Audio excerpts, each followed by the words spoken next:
Quando a gente fala de Idade Média, a maior parte das pessoas pensa imediatamente em castelo, cavaleiro, camponeses, homens de armadura, enfim, esse cenário típico que o cinema insiste em nos mostrar.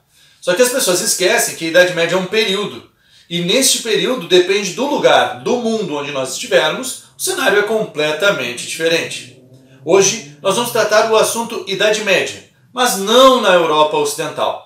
Nós vamos tratar do assunto Idade Média na Europa Oriental, que seria o território que a gente chama de Império Bizantino, e nós vamos tratar da Idade Média no Oriente Médio, onde surgiu o Império Árabe Muçulmano. Te liga aí então que a aula de hoje é sobre esses dois povos, esses dois impérios medievais que se desenvolveram fora da Europa Ocidental.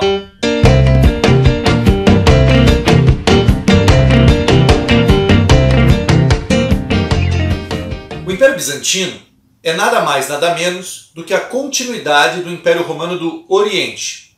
Depois que Odoacro, chefe dos Érulos, líder dos Godos, invadiu Roma em 476 d.C. e depois o último imperador, Rômulo Augustus, o Império Romano do Ocidente deixou de existir. Deixou de existir porque o próprio Odoacro, que tentou se autocoroar imperador do Ocidente, não conseguiu manter a unidade do Império.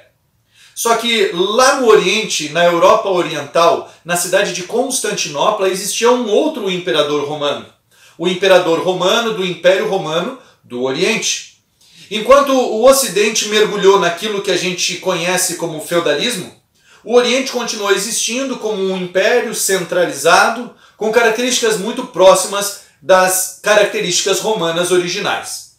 A gente pode fazer uma diferença aqui no que se transformou o Império Romano do Ocidente e o que aconteceu com o Império Romano do Oriente. Só para fazer a comparação, no Império Romano do Ocidente, ou seja, onde o Odoacro depôs o último imperador, Rômulo Augustus, a gente vai ter uma mistura de três elementos: a herança romana, a cultura germânica que entrou no Império Romano e o cristianismo, que vai fazer a amálgama, a mistura disso tudo. E isso dá origem à Europa feudal, medieval. E agora a gente vai fazer o contraponto, quer dizer, o que acontece lá no Oriente, no Império Romano do Oriente. Nós vamos ter a herança romana, nós vamos ter a cultura grega, porque nós estamos falando de um território geograficamente no entorno da Grécia Antiga, também com uma amálgama feita pelo cristianismo. Afinal de contas, nós vamos estar tratando de um território, o Império Romano, que virou cristão oficialmente com o Teodósio no final do século IV. Então é disso que nós vamos falar, do Império Bizantino, o Império Romano do Oriente, que é uma continuidade do Império Romano, só que com as características mais próximas da cultura grega e mais próximas, inclusive, do cristianismo primitivo, aquele original, por causa de uma questão geográfica. Agora, a gente precisa destacar alguns pontos essenciais da história do Império Bizantino. E o primeiro ponto fundamental está na figura de um imperador, o imperador Justiniano, que governou o Império Bizantino a partir de 537, ou seja, durante o século VI, a partir da segunda metade do século VI. Esse imperador Justiniano se destaca por alguns feitos importantes. Então, em primeiro lugar, ele recuperou terras que antes eram do Império Romano do Ocidente, que tinham sido tomadas pelos povos germânicos, que os romanos chamavam de bárbaros. O Justiniano conseguiu recuperar territórios do sul da Sicília, do norte da África, ou seja, ele ampliou o território do Império Romano do Oriente, do Império Bizantino. Justiniano também é famoso por causa da organização de um novo código de leis. Ele pega as leis que restaram de Roma e adapta elas para a realidade do Império Bizantino. Esse código de leis, o Corpus Juris Civili, vai ter algumas leis acrescentadas na época de Justiniano, que são subdivididas em categorias de leis diferentes. As novelas, o digesto e as institutas, que são três tipos de leis que servem para funções jurídicas um pouquinho específicas. Seria mais ou menos as novelas, uma espécie de relatos de situações jurídicas ou de acontecimentos jurídicos, o digesto, interpretação dos juízes a respeito das leis, e as institutas seriam estudos dos juristas que estariam ingressando na carreira do direito dentro do Império Bizantino. Então, uma outra realização do imperador Justiniano é a organização de um novo código de leis, uma reelaboração das leis romanas. Justiniano também é famoso pela prosperidade econômica do império, porém, às custas dos altos impostos e às custas de um governo bastante autoritário. E aqui vai a principal palavra até agora. Justiniano criou uma nova forma de governar o império. Ele criou um tipo de governo onde o poder político e o poder religioso estão atrelados. A gente vai chamar esse governo de cesaropapismo. Significa que o poder do César, o imperador, estaria ligado ao poder do Papa, o chefe da igreja ou da religiosidade. Aqui vale uma ressalva. Inicialmente, o Império Romano ele é todo cristão e ele é todo da mesma igreja. Não existia no começo do cristianismo a figura do Papa, ou seja, esse cara que representa a autoridade da Igreja Católica na Terra, né? Quando o cristianismo se torna a religião oficial do Império Romano, o Papa de Roma acaba se destacando, por isso surge a figura do Papa. Agora vamos pensar o seguinte, no Império Romano do Oriente também acabou tendo uma autoridade religiosa destacada, e lá prevalece o nome patriarca. Resumindo, nós temos o Papa em Roma e o Patriarca em Constantinopla, ambos representantes do cristianismo, ambos fazendo parte da mesma igreja, da mesma religião. Só que em Roma, o último imperador foi deposto e não houve mais nenhuma autoridade política que se colocasse acima da figura do Papa. Já em Constantinopla, havia imperador, e este imperador acabou estabelecendo o cesaropapismo, que é o poder do imperador sobre o poder do patriarca, que é o representante da igreja cristã no Oriente. Então gravem isso, essa é uma outra característica do governo de Justiniano.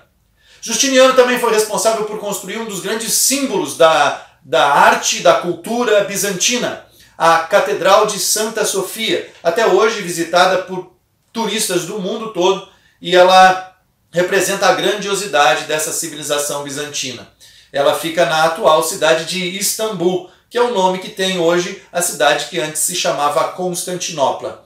Hoje, Istambul pertence ao país Turquia. Mas ainda existe um acontecimento dentro do governo de Justiniano que merece destaque, e não é um acontecimento positivo.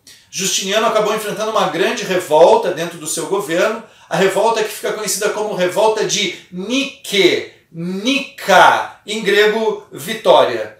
Essa revolta ocorre num hipódromo, porque os espetáculos públicos, como ocorriam na época do Império Romano do Ocidente, continuavam ocorrendo na época do Império Romano do Oriente. E uma das atividades mais importantes para o público na época eram as corridas de cavalos. O povo se reunia nos hipódromos, lotava os hipódromos e havia as corridas de cavalos entre os times azuis e verdes. Um representava a plebe e o outro representava a aristocracia.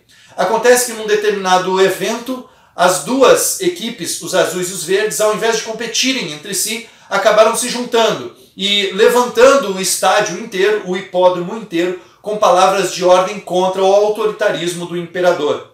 Saíram do estádio gritando a palavra Nika, Nika, Nika, que significa vitória. A ideia era abalar o governo do imperador Justiniano. Justiniano acabou emboscando a maior parte dos envolvidos e matou milhares de pessoas para sufocar a revolta de Nike ou de Nika, né, que é a revolta que ocorre durante o governo de Justiniano. Então, dentro do Império Bizantino, a primeira coisa que vocês precisam conhecer é o governo de Justiniano, que está logo no século VI, e é o auge do Império Bizantino. Agora vamos continuar nossa cronologia. O Império Bizantino começa, a gente chama de Império Bizantino, quando o Império Romano do Ocidente cai, em 476. Aí a gente avança para o governo de Justiniano, século VI, que é o auge do Império Bizantino. E a gente vai lá para o século IX, que é quando ocorre uma grande divergência por questões religiosas dentro do Império Bizantino. É o que a gente chama de questão iconoclasta. O Oriente é mais próximo da região original do cristianismo, onde o cristianismo surgiu. O cristianismo é uma seita religiosa do Oriente Médio. E, portanto, há uma proximidade também com os princípios do cristianismo primitivo, como a gente chama, o cristianismo do século I. Porque o que aconteceu com o cristianismo ao longo da história foi que ele se romanizou, ele se ocidentalizou para se adaptar à realidade do Império Romano. Mas quando a gente se aproxima mais geograficamente do Oriente, mais próximo das características originais do cristianismo nós vamos estar. E não sei se vocês já se deram conta, mas o cristianismo original surge numa comunidade de pescadores, no meio da cultura hebraica, na região da Galileia, da Judéia, no entorno de Jerusalém. E eram grupos que não tinham como tradição representação de imagens sagradas.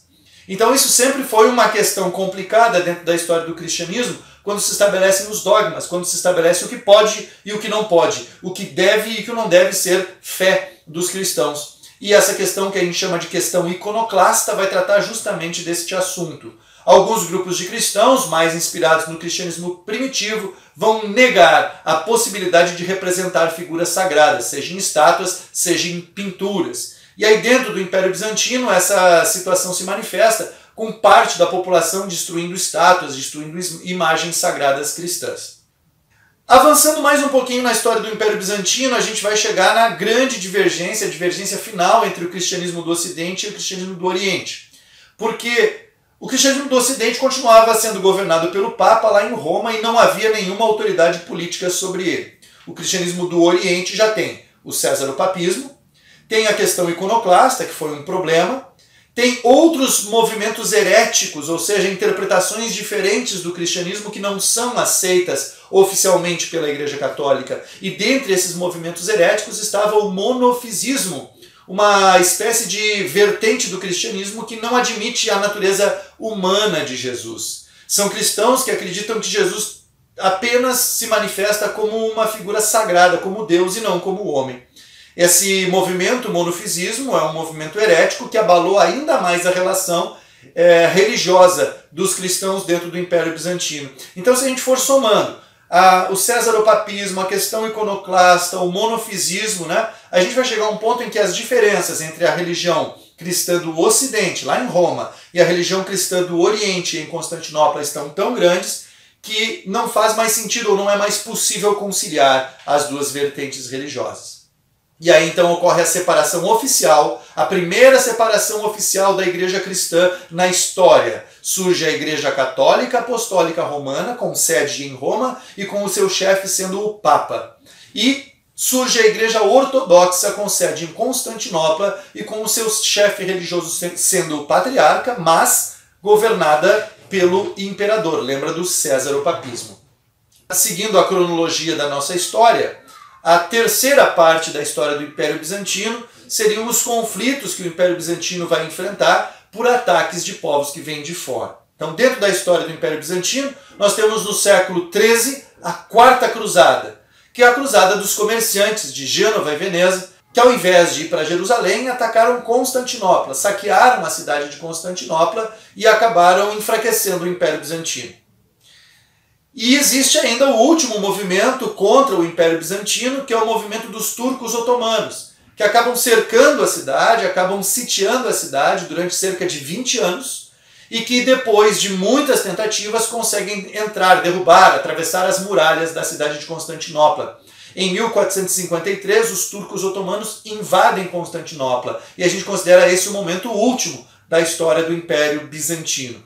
Então, para resumir, o Império Bizantino é este império que dá continuidade ao Império Romano do Oriente, que começa a sua história com a queda de Roma, em 476 d.C., e que tem a sua história até 1453, também depois de Cristo.